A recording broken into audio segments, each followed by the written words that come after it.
It's time for 41 is the Mic, a weekly Chiefs podcast with Nick Jacobs of KSHB 41 and Matt Derrick of Chiefs Digest. 41 is the Mic starts now. Welcome, everyone, back once again to 41 is the Mic. That's right. I am Matt Derrick from Chiefs Digest, alongside Nick Jacob, food truck enthusiast. I don't know if we've ever established that, Nick, but we're both food truck enthusiasts, right? Specifically one. I mean, I don't seek them out in the community on a regular basis, but if there's one nearby, I'll browse, And we live in the suburbs, so let's face it, we're not urbanites, so we don't have a lot of, food trucks in the neighborhood. So when one comes our way, we do have to be have our head on a swivel and be alert. Did you know there's a lobster food truck coming to town soon? I did not know that. Yeah. They were on Shark Tank a long time ago, and they're starting their food truck here in the area and within the next 2 weeks. Oh my goodness! I mean, I'm not gonna lie, I'm not the biggest lobster guy, but they have a couple other options. Not many though, because it's really. Hey, add that with the fish truck. I'm also a big fan of the potato truck. That's a local Liberty potato truck. So okay, we got that going for us. I was unaware of this potato truck. Oh, I will introduce you to the potato truck then. You introduced me to the fish truck, so I mean, I will introduce you to the tater truck. All right. This is the last 41 is the Mic episode, Nick, that we're going to have to, kind of look at non-football content, be talking about food trucks. Because guys, no, this is not the last episode in general. Okay, yeah, I was for a minute. I was in the middle of that sentence, and I thought, boy, I did not start this in a good place for people. There's going to be a few hearts beating, a couple of extra, beats there for a second. Mm-hmm. Yeah, my apologies. I wasn't trying to give anybody a coronary or anything. I scared myself there for a second too. So. Matt out here trying to cancel his own podcast. Oh my exactly. I mean, no, we can't do that. But we're gonna get to see and actually talk to some coaches and football players on Tuesday, Nick, when the rookies and quarterbacks arrive at camp. And Wednesday we get the rookie mini camp starting. And by next weekend, next Sunday, when we record 41 is the Mic, we'll have seen some actual full practice football. The season will be underway, Nick. Yeah, you definitely will have. As of now, I'm not going up to St. Joe that day. That is true. So you'll be delayed by a day, but Chiefs Kingdom will at least get its first true total look at the Chiefs this year. And we've got 23 days up in St. Joe over the next 31 days. 19 practices altogether when you throw in the rookie mini camp. Mm-hmm. No, I apologize. It's 19 practices plus the rookie mini camp, excuse me. So there's a lot going on, Nick. And that's what we want to kind of talk about today is what we're going to be watching for over the next 31 days that this team is up in St. Joe. Some of the storylines, things to keep an eye on, what's most got our interest going into it. And there will be things that pop up, obviously. You always have that in training camp. Stories emerge.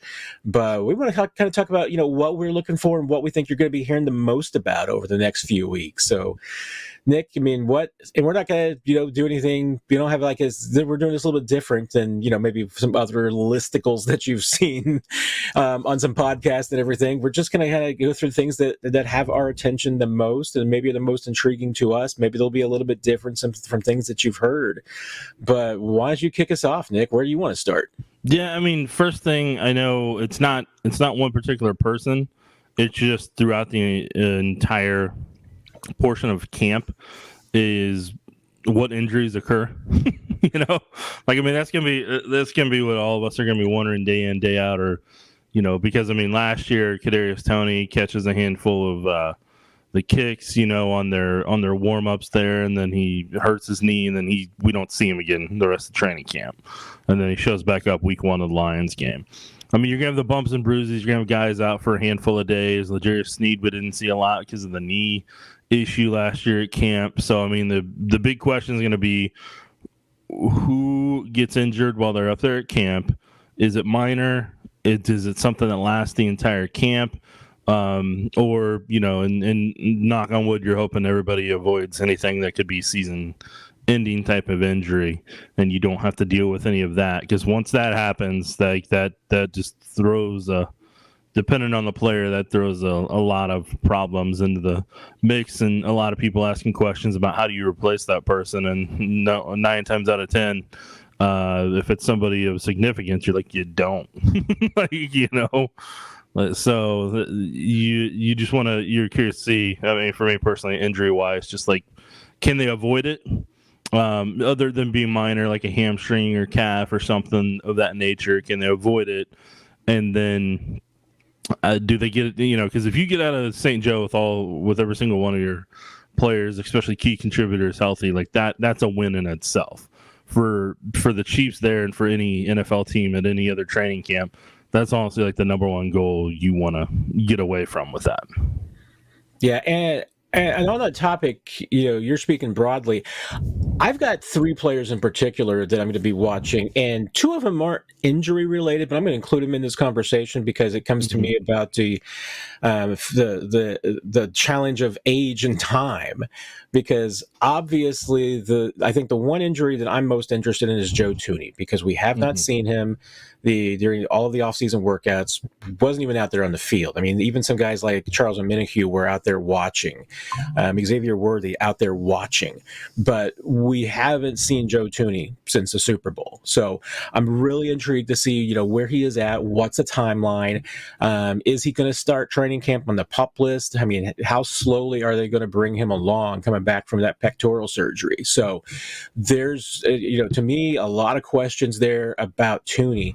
But the 2 guys that it's not injury related, but it's just how the Chiefs are going to manage their time. It's Chris Jones and Travis Kelce.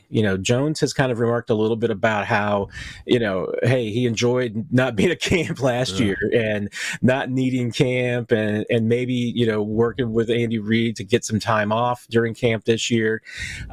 Travis, I mean, he's going to be 35 in October. So it's been kind of both ways a little bit. I mean, Travis has alluded to maybe wanting to rest a little bit, but at the same time, he doesn't want to take any snaps off the field. But when it comes to training camp in St. Joe, I think he might be up to taking some snaps off, Nick. I mean, whether that's a day off, I know Chris kind of alluded to that, even just, fewer snaps in practices.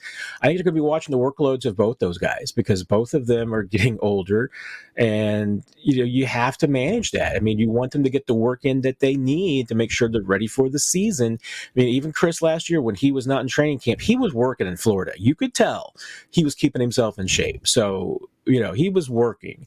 It's just how much are those guys going to work, to me, that I'm really intrigued about. Yeah, no, I mean, I don't disagree with you one bit. That'll be something worth keeping an eye on, and both of them have earned that opportunity to not have to take a full workload at training camp, just because they're going to be ready for game day, and anything you can do to help reduce and limit snaps is only going to help them for the entire portion of the season. They've proven enough. They understand what it takes to get ready for a game. So if some of those reps and some of those snaps go to guys who actually need them to develop to help them win, try to win a three-peat like that, there's nothing bad about that all around. My big thing to watch at camp this year, Nick, I mean, it's not a player per se. It's not maybe it's a situation, but I'm just going to be honest. I am going to be riveted every time that this team is working on kickoffs. I mean, because we have not seen a full bore, how this is going to work with the new kickoff rule and a live scrimmage yet. And hey, live scrimmages in St. Joe are still not games. So the games themselves are going to be the most intriguing. That I can't wait until that game in Jacksonville to see how the kickoff is going to look and every game around the league, I'm probably going to be just watching kickoffs. If I had a red zone channel for just kickoffs this year, I'd be watching it, Nick. I just want to see that play.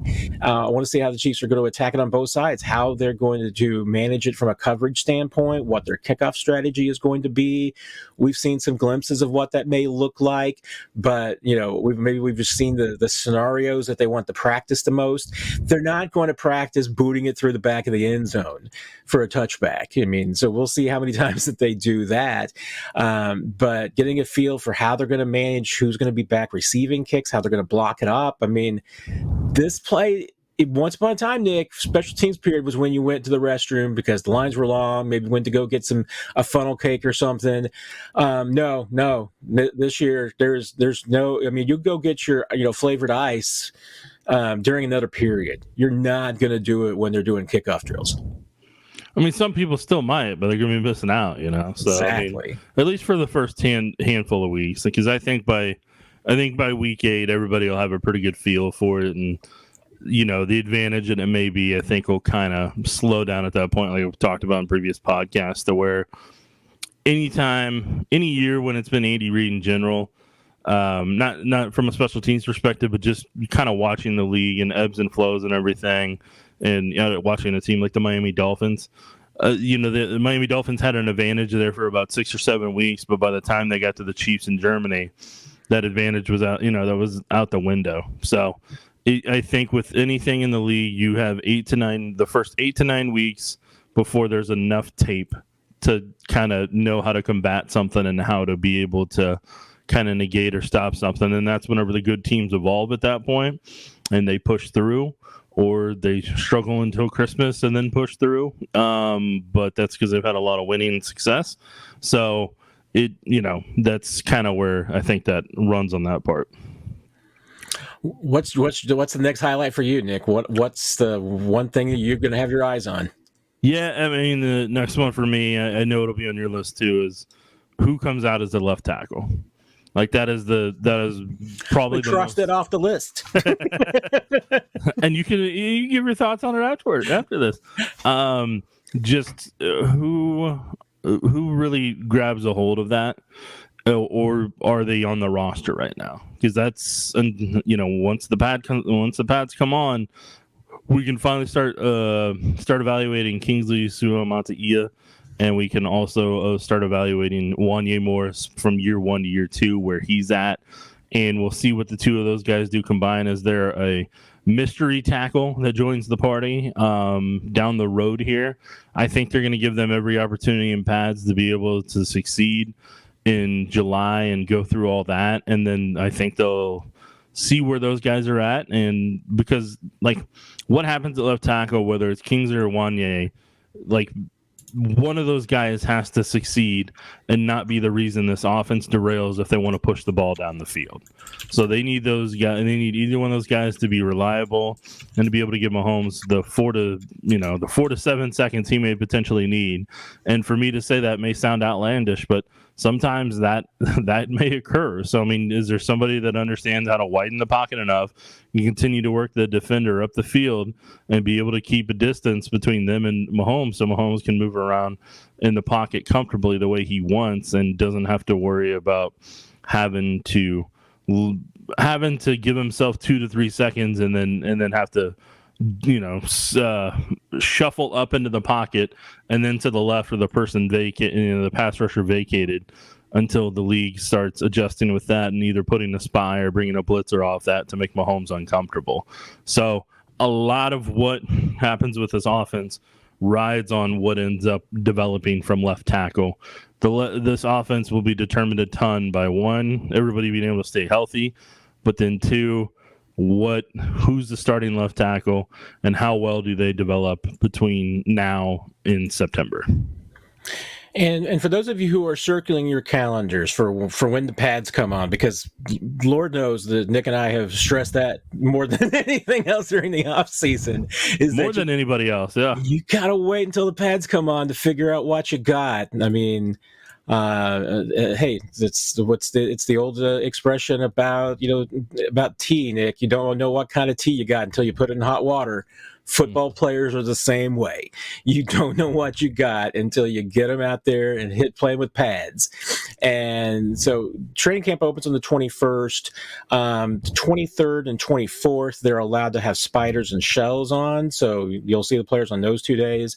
Playing, with at least a little bit more, more gear on. The 25th will be that off day, and then July 26th is the first day, according to the CBA, that you can have the pads on. So that's the date. The circle is July 26th, first day we should have the pads on, which means then, Nick, for my magical date of August 1st, you've got 5 practices until then. Maybe it's not even going to take that long for you to find out what you have at left tackle.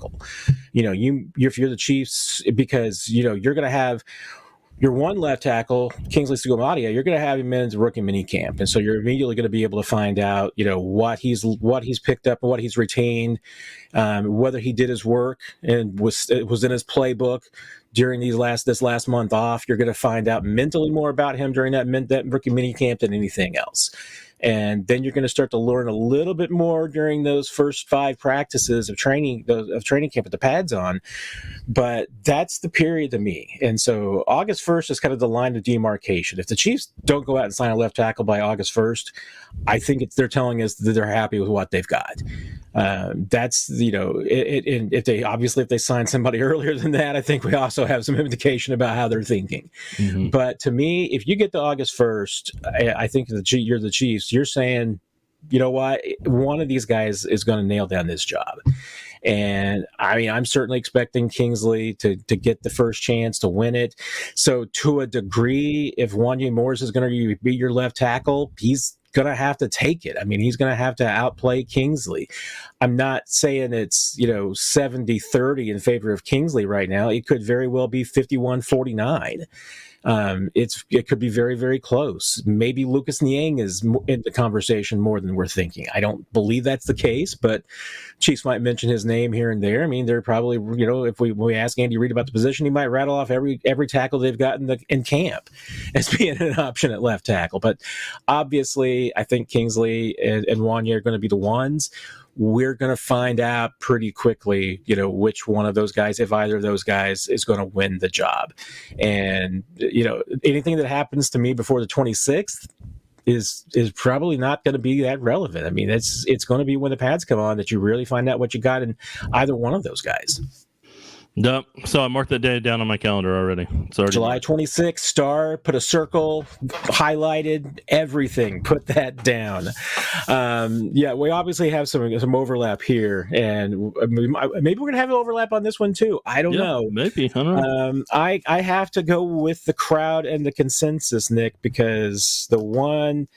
And I actually, I say this, and then I know people are going to be mad at me, but because we've gotten this far into it, and we haven't mentioned the first round draft pick, and I'm still not going to mention the first round draft pick because I'm going to tell you, the other thing I'm most interested in seeing is Rees-Zammit. Mm-hmm. I want to see what happens with this kid, especially once again on July 26th when the pads come on, because I think that's the next test that he has to pass.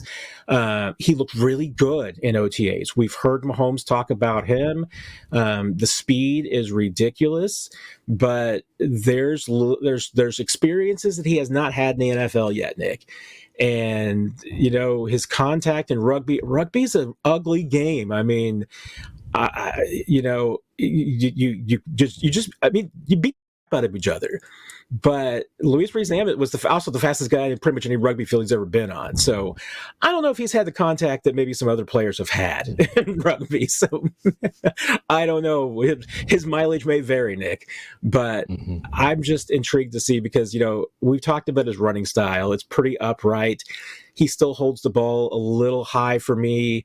Doesn't always have at least 3 points of contact on the ball. He's still kind of learning that. Although I thought he was a lot better by the end of OTAs than he was at the rookie mini camp.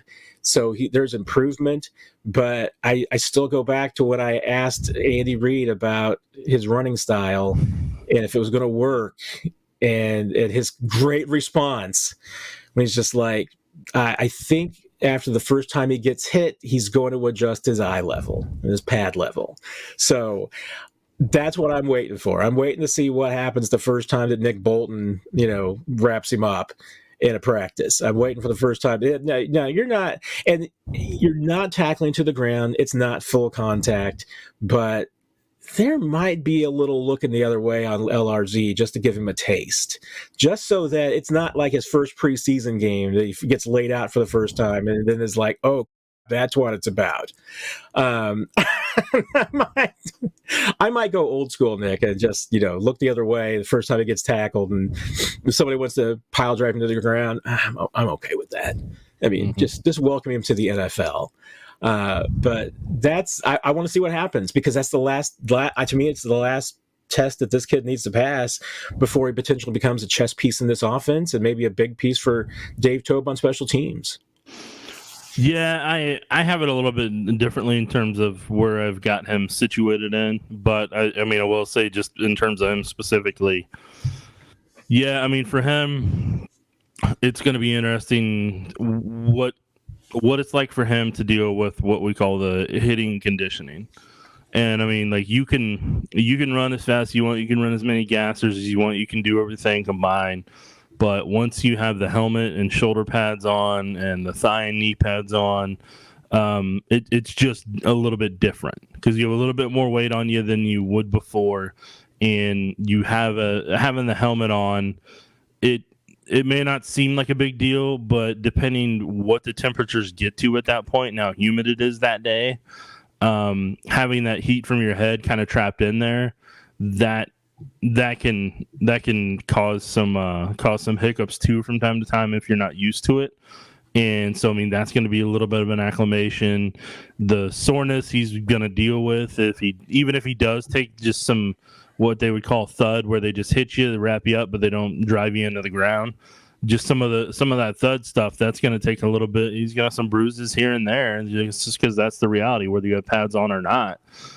Just the force of it that's gonna cause some of that, and that's just what football players just deal with over time up there. And none of them complain about it; they just consider it a part of football. So, that's just a piece of that little puzzle that people will say, well, he's done some of that stuff at OTAs. Yeah, OTAs gave him a phenomenal kind of preparation for what he was going to deal with. And at OTAs, in an ideal world, he dealt with more heat than he during OTAs and humidity there than you hope you deal with up in St. Joe, because how early you practice in the morning at St. Joe versus whenever you're out at the Chiefs practice facility during kind of not necessarily peak hours temperature wise, but they're not far off.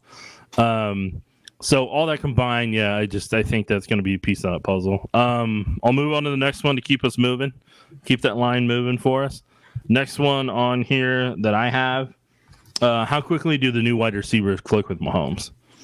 That's for Hollywood Brown and for Worthy. How quickly can they get on the same page as Patrick Mahomes? Hollywood Brown and Mahomes showed a good connection already during OTAs and minicamp, and it didn't take them long to kind of understand one another and where they need to be and how they need to approach it and where Mahomes needs to place it for Brown to run under it and be able to get there within a specific amount of time.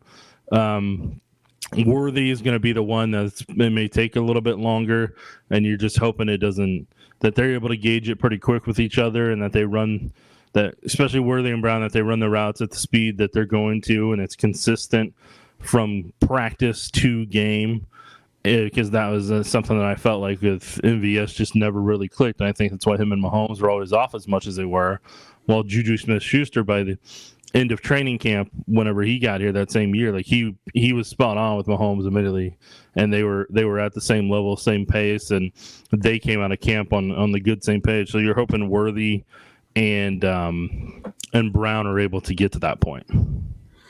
Yeah, and I mean, that's incredibly important to me, and I probably have the chemistry with the new receivers a little bit lower, because I did like what we saw from Hollywood Brown and Mahomes during OTAs. You saw that the work was going in, and you saw the progression. We had that one sequence we talked about where, near the end of OTAs, they had the play where Spagnuolo was bringing a zero blitz, and Mahomes sees it. Brown sees it, runs to a specific spot, Patrick drops the ball in his hands and it's a touchdown. Patrick, when I asked him about it, pointed and said, hey, we had almost the exact same play earlier in OTAs, and they weren't on the same page. Brown didn't read it the same way that Patrick did.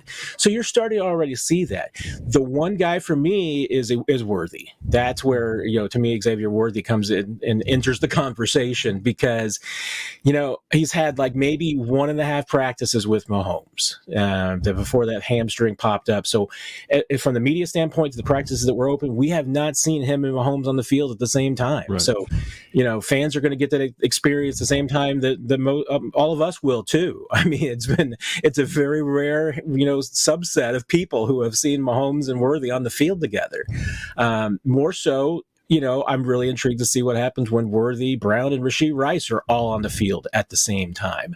That's going to be an interesting look, and how the Chiefs have a really good defense. They got a good secondary. How they match up with those three is going to be intriguing to me.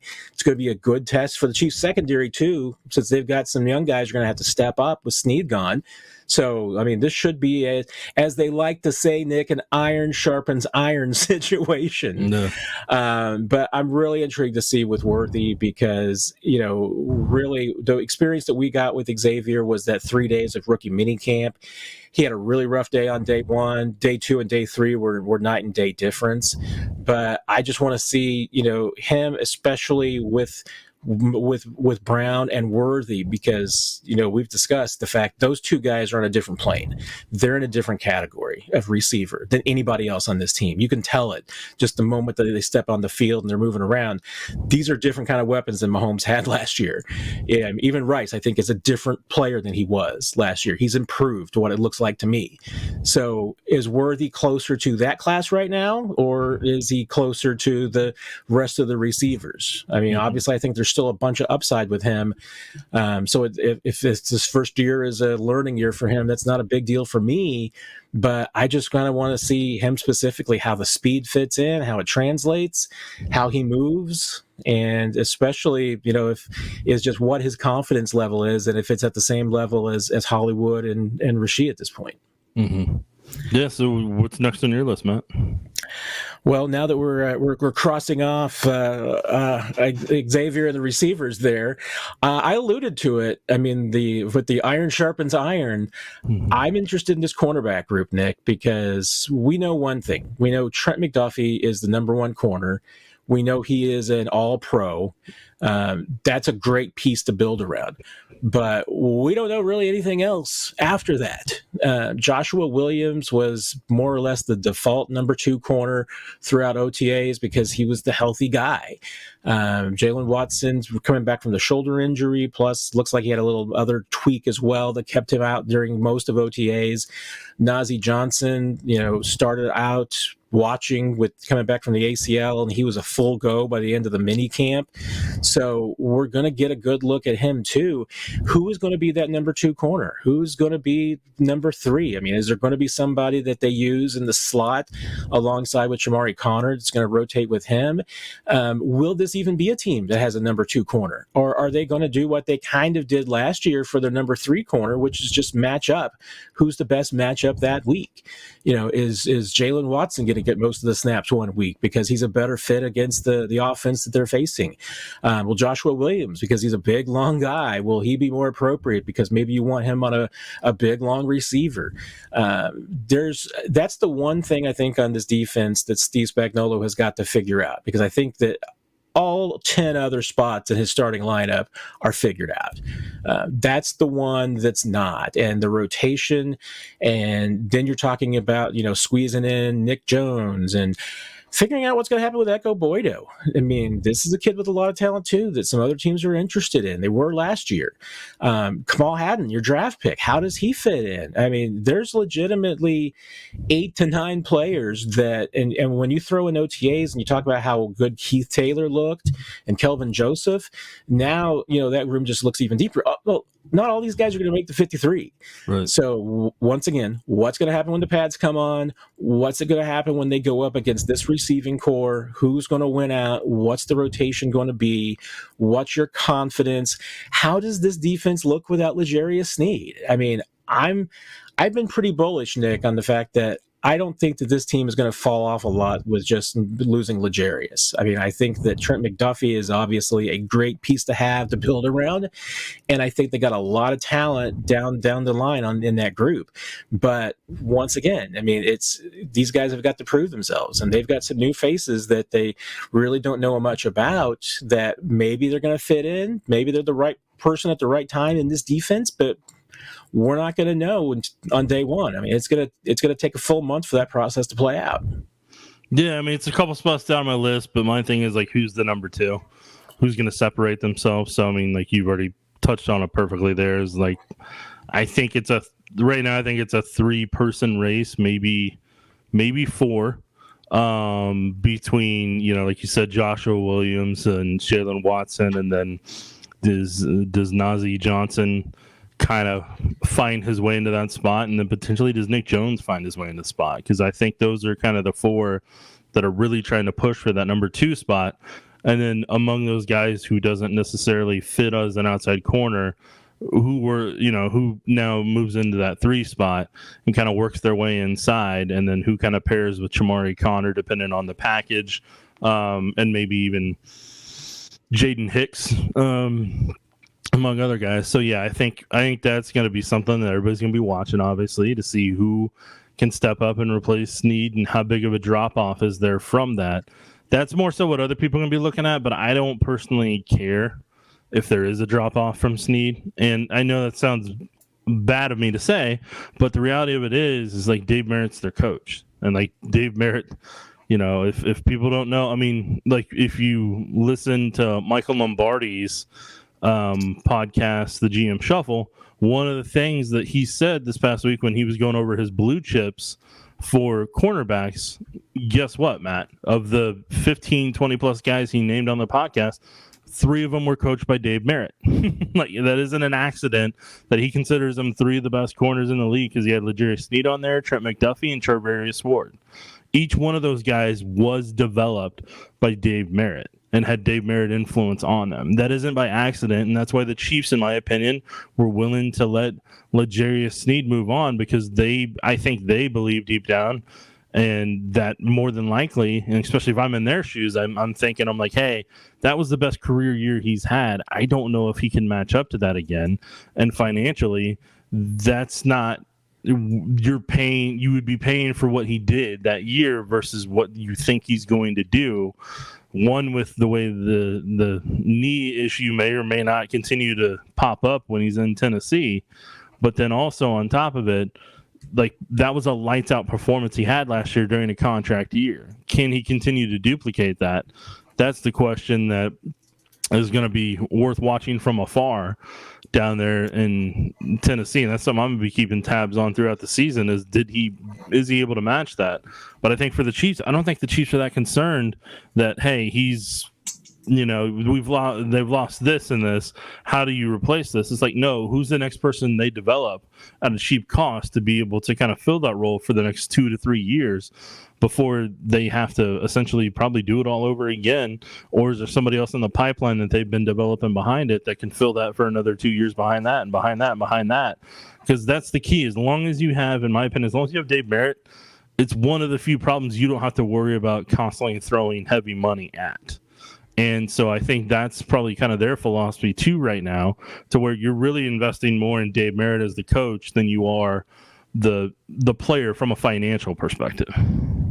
Yeah, and I've been trying to think for a long time about how to best express this, Nick, and I've been trying to figure out the right way to say it without it coming across as an insult to anybody.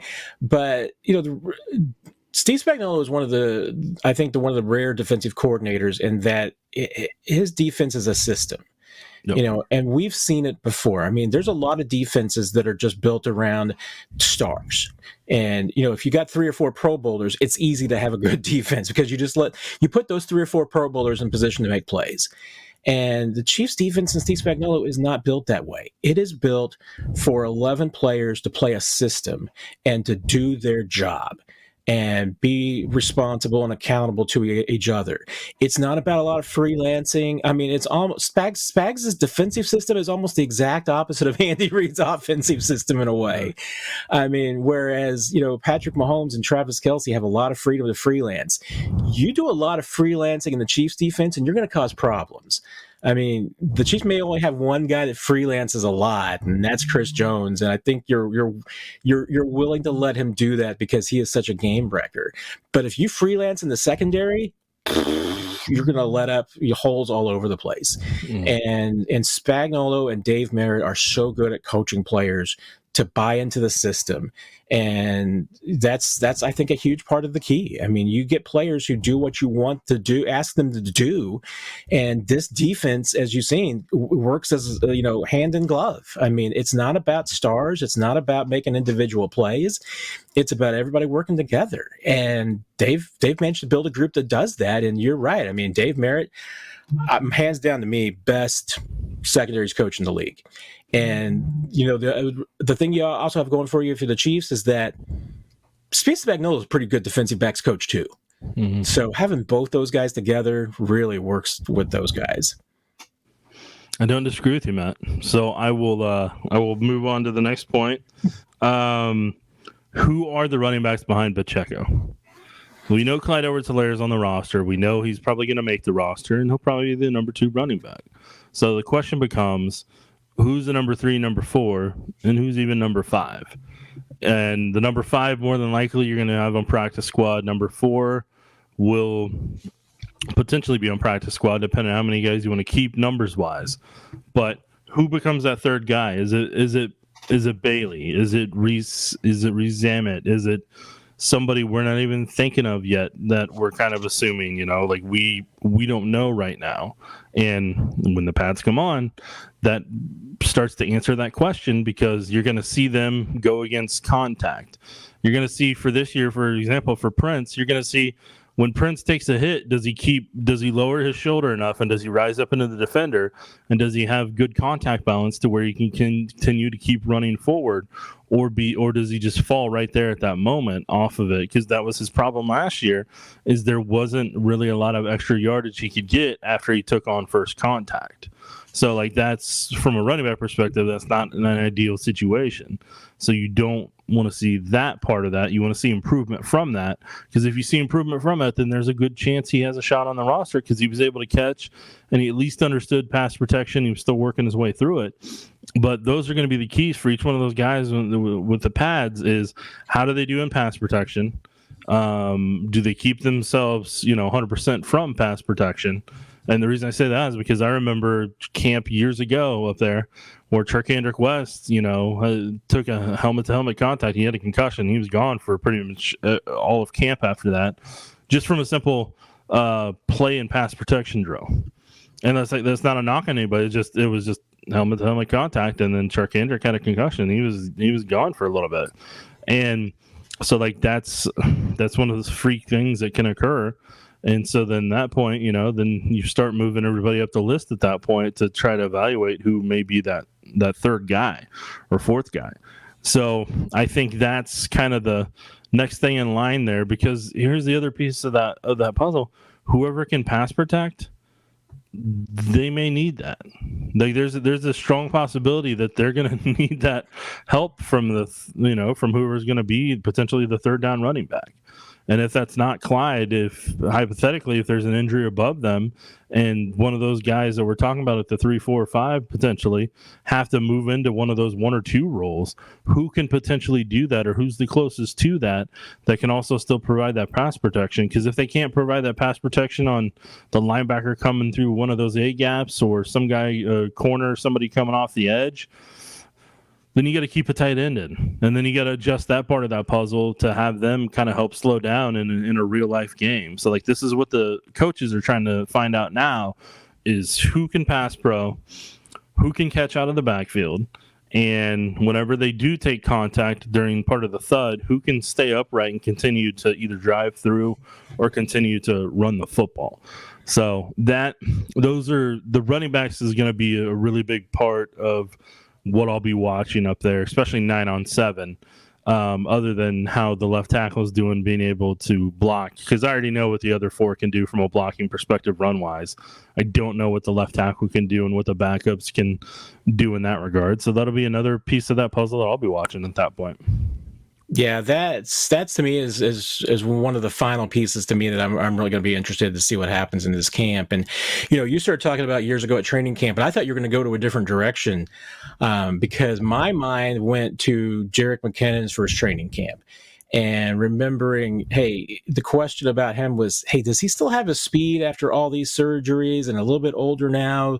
Can he still move? And we saw in the first few days of camp, like, okay, yeah, Jerick's still got juice. I mean, he's still got some legs in it. And then we saw him in that first blocking drill, one-on-one, taking on linebackers and safeties. And all of a sudden it was like, oh, yeah, there's your third down back. Because that guy can do it. So to me, that's going to be key is, who can be that third down back? Is that third down back on this roster right now? I mean, do you have somebody that you can absolutely rely on in passing situations to protect Mahomes? I mean, that's an important position to fill on this team. And, and it's one of the reasons why I kind of view Rees-Zammit as kind of a, maybe a chess piece on offense. And I don't really think of him as a running back per se. I know there's been some speculation that maybe H-back is going to be more of a better definition for him this year. I'm going to be really intrigued honestly, Nick. I mean, 9-on-7s, does Rees-Zammit get involved in that? Do you bother with him running between the tackles, or do you just focus on the running backs that might be your classic guys in the backfield? Mm-hmm. And yeah, I mean, I think Deneric Prince, I apologize for Deneric. That was a bad pronunciation of his name, putting in the wrong letter. But Deneric Prince, I mean, I think the year of experience is obviously going to give him an advantage in this situation, and he looked so good last year in camp when he showed that he has better than expected hands, but he needs to be able to show the stamina. But if he's going to make this team, I think a big part of it is going to be he's got to show that he can block and be maybe that third down guy possibility. Can Clyde do it? Yeah, but have we seen Clyde do it at maybe the level of a Jerick McKinnon? No, we haven't. I'm really intrigued with Amani Bailey. I know we've talked about him, and he's a player that I think looks really interesting. Does he have the experience and the polish yet to be ready? I don't know. Carson Steele is an interesting flavor as well. Maybe not quite a running back, not quite a fullback, but could he do a little bit of everything? I think we're going to find out. And, and if not, maybe the Chiefs will do what they've kind of did a little bit last year, which is that you sprinkle in some tight ends in the backfield every once in a while when you need a blocker back there, or you just need somebody who can move out to the flat. I mean, Andy Reid can be creative in a lot of different ways. So maybe they will go lighter. Maybe they'll surprise me. And if Rees-Zammit makes this team, maybe they just make him and Clyde and Pacheco their running backs. I think that's a really, really small, inexperienced room behind those two guys at the top. But I mean, that's what training camp is to figure out, is what your guys can do. So what's next on your list, Matt?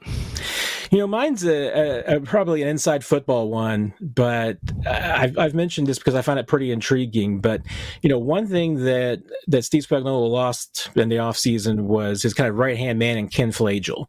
Ken Flagel, took a lot off of his plate. I mean, he was listed as the outside linebackers coach, but Ken Flagel was kind of, the admin behind Spags that really let him work on big picture stuff and took off some of the, just duties off of Steve's desk that let him do some other things, and especially even on the field. And one of the things that, if you've ever watched the Chiefs practice or watched the training camp, is that defense will break into two groups. There'll be the starters that go off with Steve Spagnuolo, and there was the backups that would go off with Ken Flagel, and they would do the exact same thing. But Ken Flagel was kind of shadow coordinator. I mean, he was coordinator for the twos, essentially, twos and the threes. Mm-hmm. They would do that during the regular season. Well, without Ken Flagel, Kyle Whittingham's been doing that. Alex Whittingham, excuse me. I always get Kyle and Alex's names mixed up, Nick. Kyle is much more famous, is of course the problem. So, and now he's in the Big 12. So I got real problems here, Nick. But Alex Whittingham has been taking up a lot of those duties, and he's a young guy. I mean, he's been kind of running defenses for the 2s and the 3s. I'm just intrigued to see if he, how he's going to be as a coach. I mean, that's a big responsibility. And, like I said, Flagel picked up a lot of other things for Spags. So I'm interested to see, and it'll be hard for us to tell. I mean, the product is going to be on the field. I mean, so, I don't know if we're going to be able to find the person who's going to say, oh, yes, Spags is missing Ken Flagel.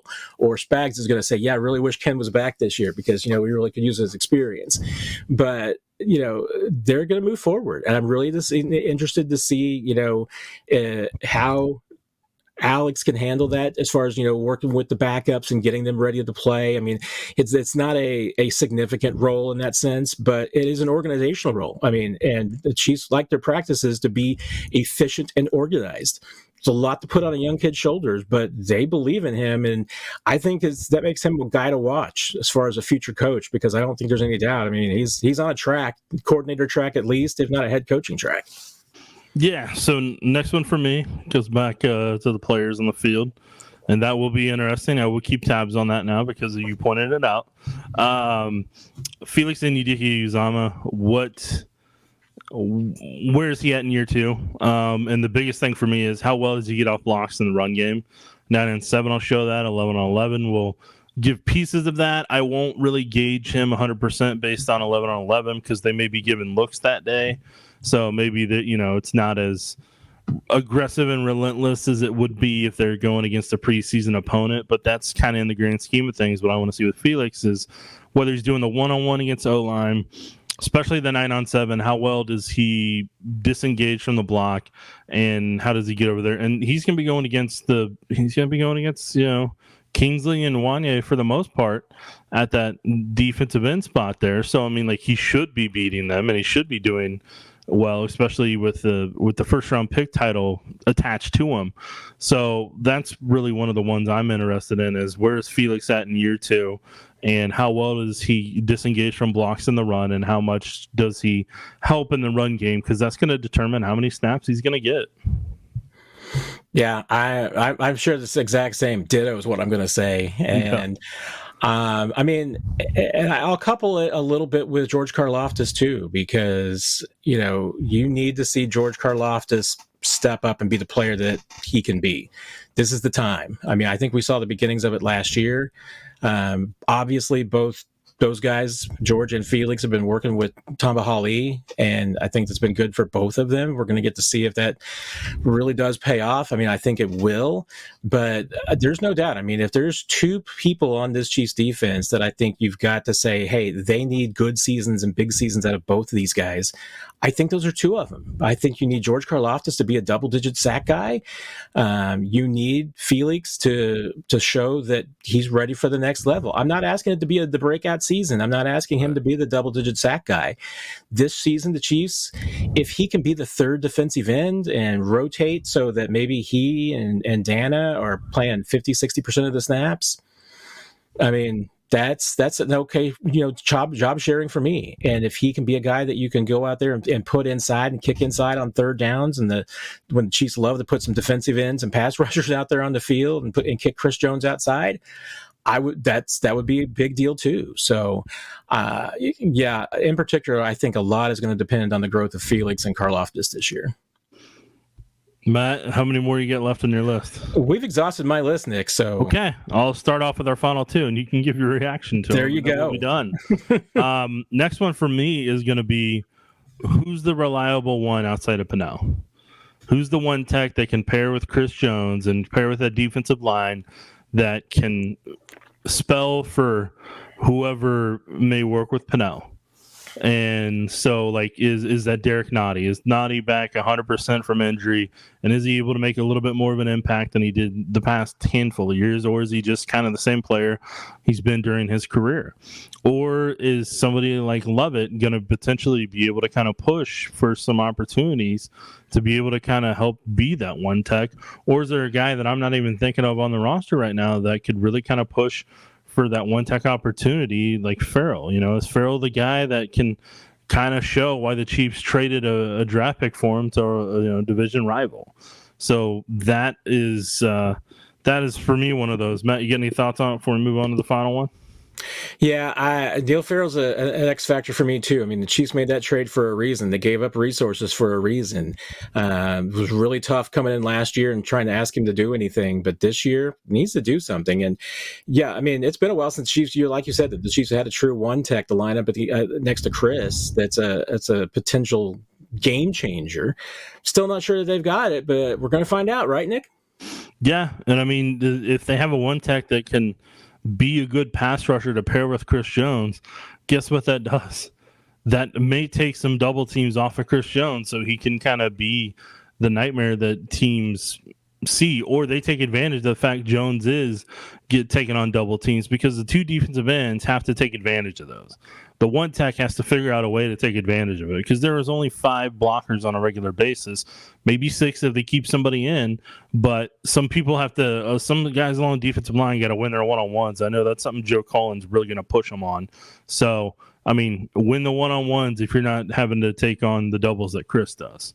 And then final thing for me, and then we'll be done on this podcast, the final one ahead of actual organized football, is can Jared Wiley and Nico Remigio carry over what they did without the pads when the pads do come on?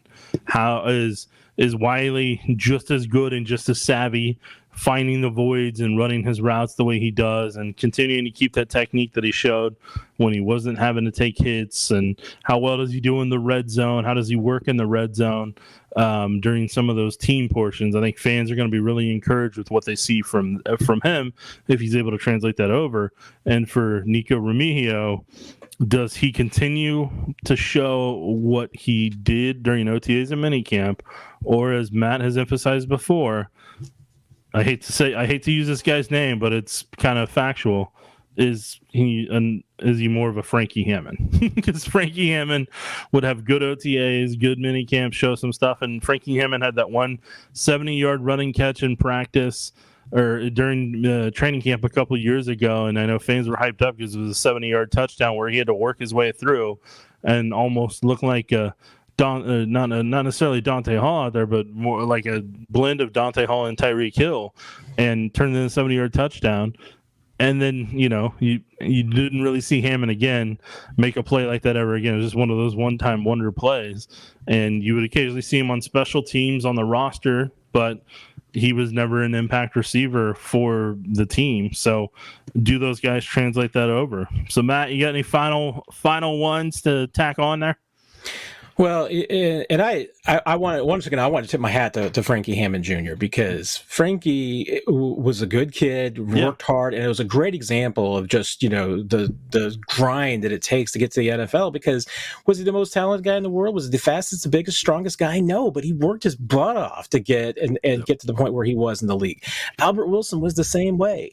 Nico Remigio can be the same way, and it's just, sometimes it's luck and circumstance about how far it can take you.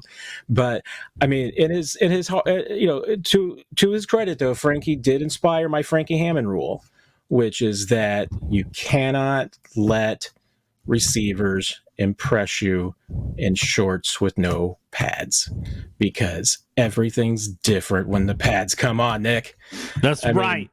I mean, once again, bless his heart, Demarcus Robinson was the MVP of this offense for like 3 years in a row from June through August.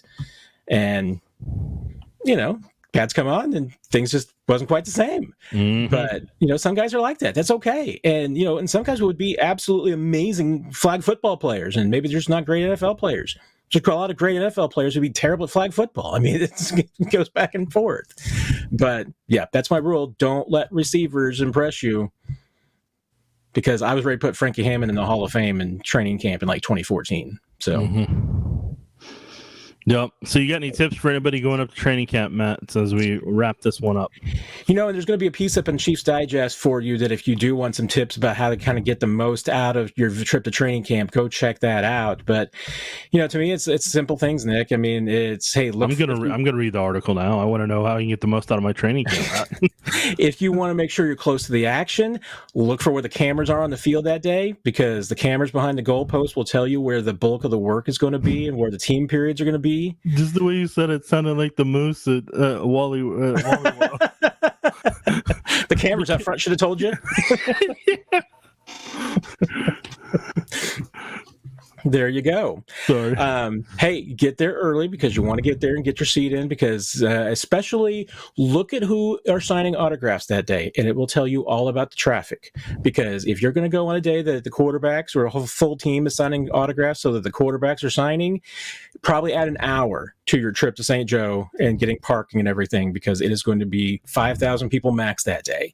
So if you want to go and not have to deal with the crowds, last week at training camp is great because school has started. There's going to be days where there's only a couple of hundred people out there. You can have your choice of seats. You can get right down on the fence line. You'll be guaranteed almost to get an autograph. I mean, that to me, the last day is the worst day to go to training camp though, because it is a 10-10-10 that everybody wants to get out of there.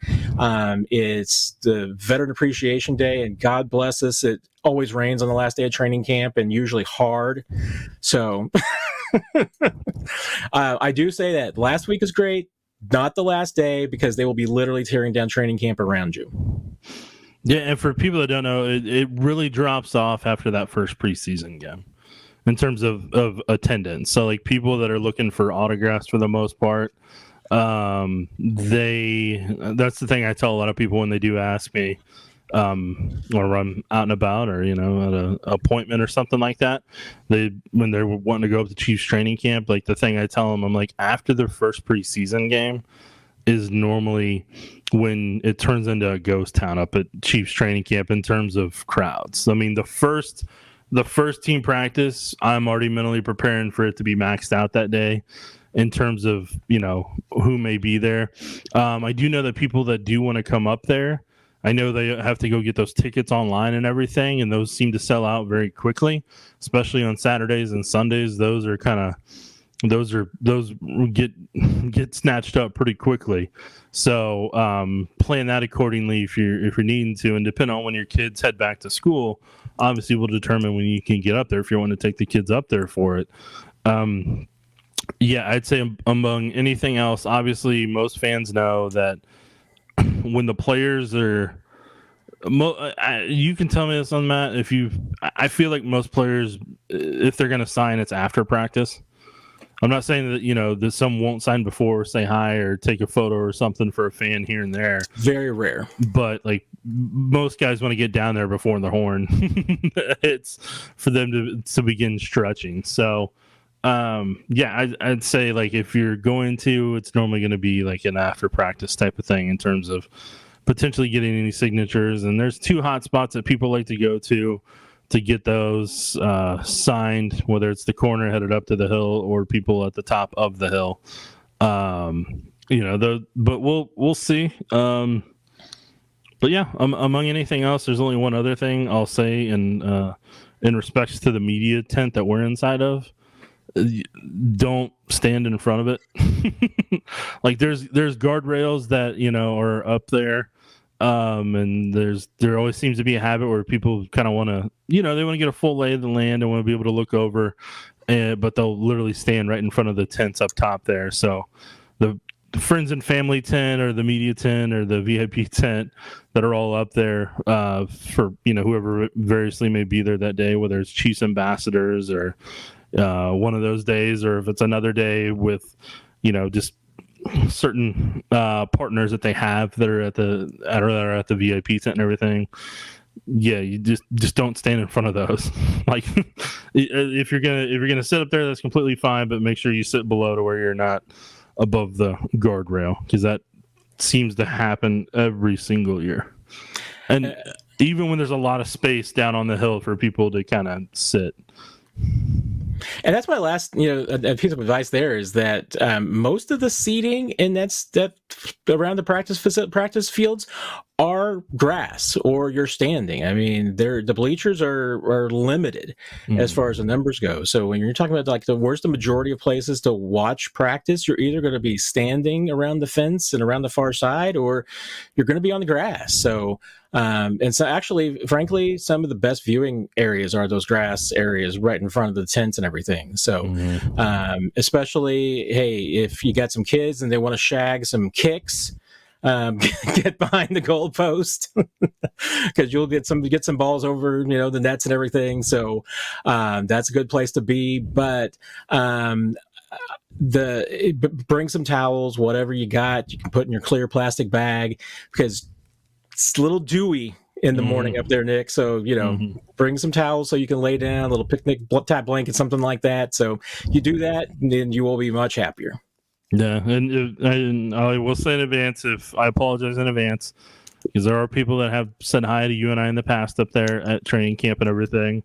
I will be shooting most of the time video on the field, so I won't be able to chat very long because the video I get up there, I have to essentially use throughout the entire year, to where I don't have an allotment I can use in terms of NFL footage because it's practice. Practice is gold. I can use that whether it's on the internet or on TV. I don't have a time limit of what I can use on that versus an actual game itself. So if you've ever watched any of our pregame shows on KSHB 41, 9 times out of 10, I edited that, and there's a strong possibility either I or Aaron or Mackenzie or Mick shot that. And there's certain things I like to get, and I like to get position groups by day. I like to do a whole bunch of other different things because I know that's got to essentially feed us for the year. So just like a farmer getting their corn crop out, this is kind of my harvest portion of video footage to be able to use for an entire year's worth. To where, like I said with Matt before on here, BJ Thompson, whenever he had the cardiac arrest thing happen, we had a minute's worth of them because we made sure to emphasize the shoot every single guy video of them either coming down the hill or them practicing. And there was one day where I said, hey, we don't have enough of these people, because I do melts every single day of what we get at practice.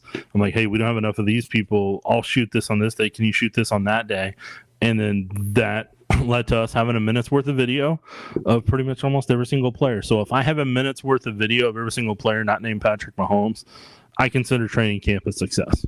So I just want people to know in advance like that. I apologize if I'm only able to say hi real quick, even if I hear you, because I mean, there's sometimes I'm oblivious to a lot of other things whenever I'm trying to process stuff in my head in terms of shooting. So that's Matt. That's all I got. I mean, a week from today, by the time you hear the next 41 is the Mike podcast, we will be recapping the first actual day of camp and maybe even some of the impressions we had from some of the rookie practices.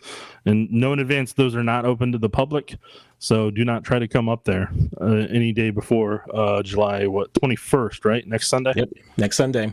And obviously check the schedule before you go up, because like Nick said, you do have to have those digital tickets. So don't go to St. Joe unless you have tickets on your phone, because you don't want to go up there. I've seen it to happen way too many times, Nick. People think that they can go up there and get tickets on practice day, and then they find out, oh no, it's season ticket member day, or nope, this is Mahomes signing autographs day, and all the tickets have been sold out. So even at the days that tickets are free during the week, you still need to make sure you got those tickets in hand and get your parking situation all settled and everything. So you don't want to go up to St. Joe and end up not having a ticket. So and then obviously keep tabs on weather.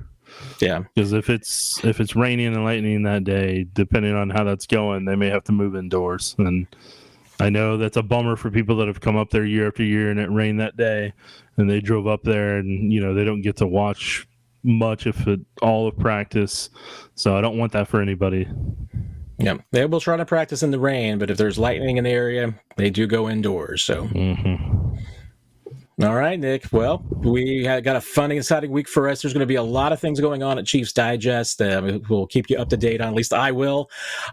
Tuesday night, I'll be able to talk about some of the things going on at Chiefs Digest, but we'll have our Q&A on Tuesday night. Nick will be coming by as a gracious guest once again, and that'll be a quicker Q&A than normal because we both have early wake up calls Wednesday morning. Early wake up call Wednesday morning, but we'll be able to recap a little bit of what Andy Reid and Patrick Mahomes and maybe some of the rookies had to say on Tuesday. Beginning of a fun week, and then next Sunday rather, on the 41 is the mic, we'll be talking about the first official practice in the book. So it's the last podcast. The 41 is the mic without any football, Nick. I tried to say more quickly that time without a pause. Yeah, you still terrified some people. Yeah, I know. I need to get better at that. So at terrifying people, please don't. I terrify people without even trying, Nick. All right. Well, glass half empty. I love it. So. Well, we will see you. We will see you when we see you this week. There'll be lots of opportunities, and everybody have a great week. Until next time, I bid you adieu. You've been listening to 41 is the Mic, presented by KSHB 41, your home of the Chiefs and Chiefs Digest.